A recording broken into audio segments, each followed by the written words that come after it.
estamos vendo é um aumento dos episódios de violência e abusos acontecendo nas escolas. Também episódios de cyberbullying. Então, a pergunta que sempre fica é qual a influência dos conteúdos que essas crianças e adolescentes estão vendo online e que tentam, de uma certa maneira, imitar no dia a dia, ou ao contrário, né? Acho que o primeiro ponto quando a gente vai falar de violência é entender que a internet ela é um espelho e um reflexo da sociedade que a gente já vive. Então a internet não trouxe novas formas de violência contra a criança e adolescente. O que a internet vai trazer vai ser novas técnicas, ferramentas, métodos de aliciamento, um ambiente do qual essas violências vão acontecer.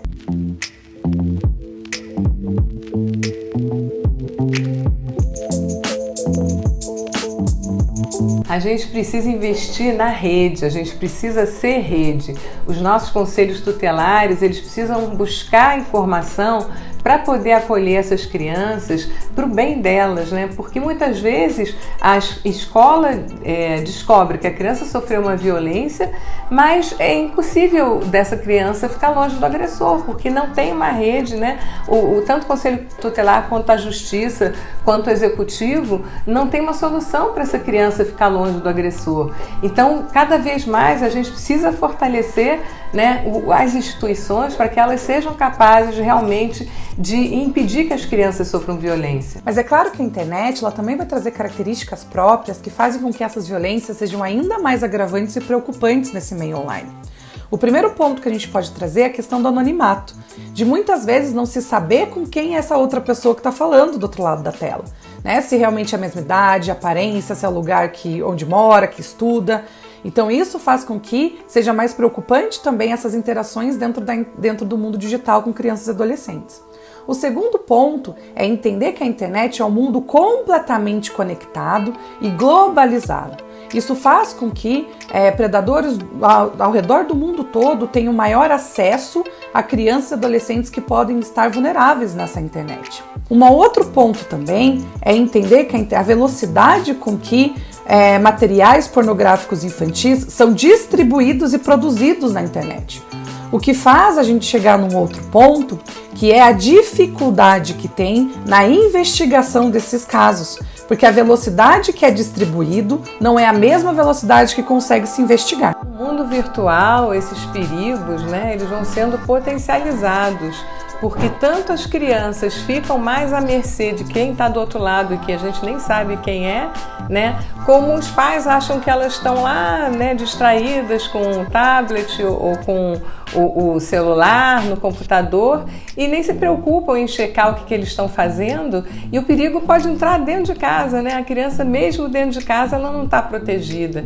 Então é muito importante realmente que as famílias monitorem, né, se interessem pelo que os filhos estão acessando, por quem que elas estão conhecendo online, porque pode ser realmente uma porta de entrada para uma violência físico-psicológica que pode ser gravíssima, né? E a gente nem está sabendo. Além disso, também se constrói uma rede muito maior, né, de acesso quando a gente vai falar para os aliciadores online, né? Então nós vamos ter as redes sociais, a gente vai ter os jogos, que são ferramentas que têm sido utilizadas por esses predadores para chegar nessas crianças e adolescentes. Então nós estamos falando de predadores, exploradores, às vezes até influenciadores, né, que abusam do corpo e do pensamento, dos comportamentos de crianças e adolescentes, né? E como é que a gente faz para prevenir